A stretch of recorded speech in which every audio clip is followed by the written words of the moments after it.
Hello base அனைவருக்கும் வணக்கம். பாகிஸ்தான்ல நடந்த ஒரு கொடூரமான சம்பவத்தை பத்தி தான் இந்த வீடியோல பார்க்க போறோம். அதாவது பாகிஸ்தான் லியாகுதாபாத்ல நடந்த ஒரு கொடூரமான சம்பவம் தான் இந்த சம்பவம். இந்த சம்பவம் நடந்த பிறகு உலகே அதிர வச்சது. எல்லாருமே ஒரு நிமிஷம் அதிர்ந்து போனாங்க. இவ்வளவு கொடூரமான குற்றம் செஞ்சவன் தற்போது தூக்கு தண்டனை கைதியா இருந்துட்டு இருக்கான். இன்னும் பாகிஸ்தான்ல தூக்கிடவில்லை. அதாவது பாகிஸ்தான்ல லியாகுதாபாத்ல தான் இந்த சம்பவம் நடக்குது. அன்னைக்கு சாயந்தரம் லியாகுதாபாத்ல கல்லறை, அதாவது உடல் அடக்கம் பண்ற அந்த கல்லறைகள்ல அன்னைக்கு எல்லாருமே அவங்க வேலை செஞ்சுட்டு எல்லாருமே ஓய்வு பெற நேரம், அதாவது அவங்க வேலையை முடிச்சுட்டு எல்லாரும் வீட்டுக்கு போற நேரம் எல்லாம் உட்காந்துருக்காங்க. அந்த நேரத்துல, அதாவது இரவு 8 மணி ஆகுது. ஒருத்தன் ஓடி வரான். ஒருத்தன் கல்லறையில இருந்து ஓடி வரான். ஓடி வந்தோடனே எல்லாருமே எழுந்தின்னு என்னன்னு கேக்குறாங்க. அப்பதான் அவன் கையை காட்டுறான். அதாவது அவன் கையை காட்டி அவனுக்கு பேச்சே வரல, என்னன்னு எல்லாமே கேக்குறாங்க. அப்ப எல்லாருமே என்ன நினைக்கிறாங்கன்னா, அது ஒரு பேயா தான் இருந்திருக்கும், எல்லாருமே போய் பார்க்கலாம் அப்படின்னு எல்லாருமே போறாங்க. அங்க போய் பார்த்தா அதிர்ச்சியா இருக்கு.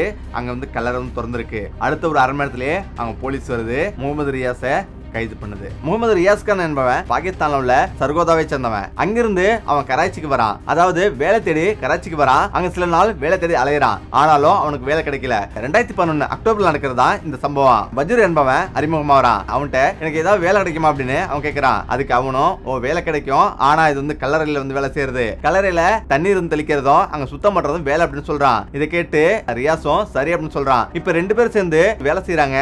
பல நாட்கள் வேலை தொடர்ந்துட்டு இருக்கு. இப்ப வேலை இருக்கும் போதுதான் ஒரு நாள் வஜீர் என்ன பண்றானா, இரவு 8 மணி ஆகுது. அப்ப கல்லறையை தோன்றான். கல்லறையை தோண்டி அந்த உடலோடு படுத்திருக்கான். இப்ப இதை பார்த்து ஒரு நாள் ரியாஸ் பயங்கர அதிர்ச்சி ஆகுறான். அப்ப வஜீர்ட்ட என்ன பண்ணிட்டு இருந்த அப்படின்னு அவன் அதிர்ச்சியோட கேட்கறான். அப்பதான் நான் சில விஷயம் பண்ணிட்டு இருக்கேன், இது யார்ட்டையும் சொல்ல வேண்டாம், நீயும் எதனாலும் பண்ணலாம், இங்க யாரும் கேட்கறதுக்கு ஆள் இல்ல அப்படின்னு சொல்றான். இப்ப ரியாஸும் மனசை கடினப்படுத்திக்கிட்டு 2 பேரும் ஒன்னா வேலை செய்யறாங்க. காலம் கிடக்குது. அதே போல அவங்க 2 பேரும் போய் ப்ரே பண்றது, கடவுளை ப்ரே பண்ணிட்டு 5 மணிக்கு சுடுகாட்டுக்கு வருவாங்க. அங்க எந்த பெண்கள் அப்படின்றது வஜீருக்கு தெரியும். என்னன்னா, பெண்கள் இருந்தா அதுல வெள்ளை துணி போட்டு போத்துவாங்க.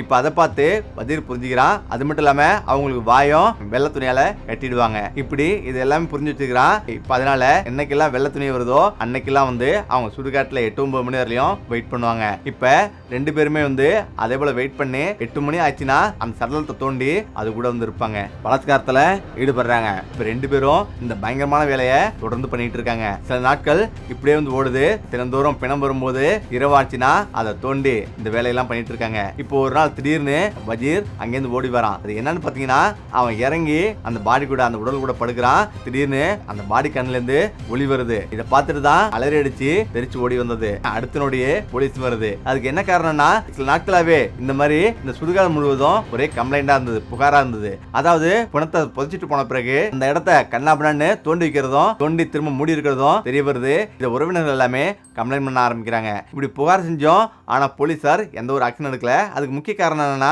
ஏதாவது நாய்கள்லாம் தோண்டி இருக்கும், அது ஒன்றும் பிரச்சனை இல்லை அப்படின்னு தவிர்த்துறாங்க. அதே நேரங்கள்ல தொடர்ந்து 2 வருஷமா இந்த கம்ப்ளைண்ட் வந்துட்டு இருக்கு. இந்த நேரத்துல தான் ஒரு அதிகாரி என்னதான் நடக்குது பாருங்க அப்படின்னு அவரும் சொல்றாரு. அதே போல அவங்க கண்டுபிடிக்கிறதுக்கு பிணங்கள்ல இந்த மாதிரி ஒரு ஒளியை வைங்க அப்படின்னு அவர் சொல்றாரு. இந்த நேரத்துல தான் அதே போல ஒவ்வொரு பிணங்கள்லயும் கண்ணுல ஒளிய வச்சு அனுப்புறாங்க. இந்த நேரத்துல தான் அவங்க ஓபன் பண்ண பிறகு டக்குன்னு ஒளி அடிச்சிருக்கு. இதை கண்டுதான் அவன் பயந்து ஓடி வந்திருக்கான். இப்ப போலீசார் உடனடியா அவனை கைது செஞ்சிருக்காங்க.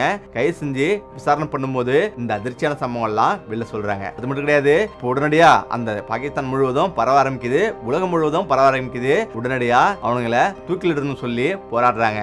அதாவது மனிதர்களா இருக்கும்போது தான் இவ்வளவு கஷ்டப்படுறோம், இருந்தும் இந்த மாதிரி கொடூரமான செயல்களை செய்யறாங்க அப்படின்னும் அவங்க எல்லாருமே மனக்குமுறலோட போராட ஆரம்பிக்கிறாங்க. நீதிமன்றத்துல வழக்கு வருது. அவங்க 2 பேத்துக்கும் தூக்கு தண்டனையும் கொடுத்துறாங்க. இப்ப அவங்க 2 பேரும் சில வழக்குகள்லாம் வந்திருக்கு. ஒவ்வொரு வழக்குல முடிஞ்ச பிறகு அவனுங்களுக்கு இந்த தூக்கு தண்டனை நிறைவேற்றப்படும். இது போல பயங்கரமான கொடூரங்களை எங்கேயுமே பார்த்திருக்க முடியாது. அப்படியான ஒரு நிகழ்வு நடந்து முடிஞ்சதுதான் பாகிஸ்தான்ல.